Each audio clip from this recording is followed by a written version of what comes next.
Programang ito ay rated SPG, striktong patnubay at gabay ng magulang ang kailangan.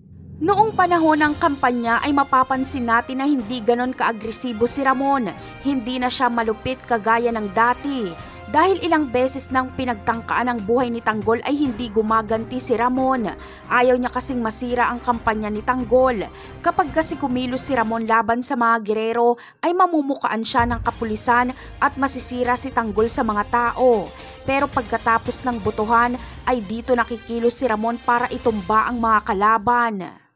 Samantala, walang mapagsidla ng galit ni Ramon kapag mabalitaan niyang inambush sila Tanggol.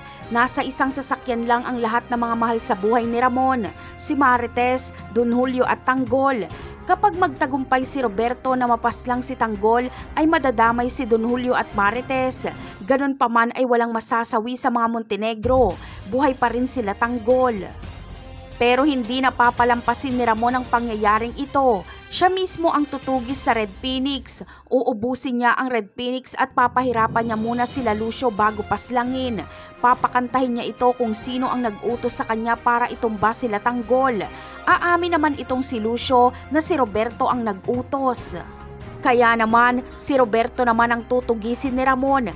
Kahit kapatid pa ito ni Marites ay itutumba niya ito. Agad nagaganti si Ramon at itutumba niya si Roberto. Sisingilin niya ito sa paulit-ulit na pagpapapatay nito kay Tanggol. At pati si Don Julio at Marites ay dinamay pa. Napakarami pa nating dapat abangan sa mga susunod na episode. Paalam!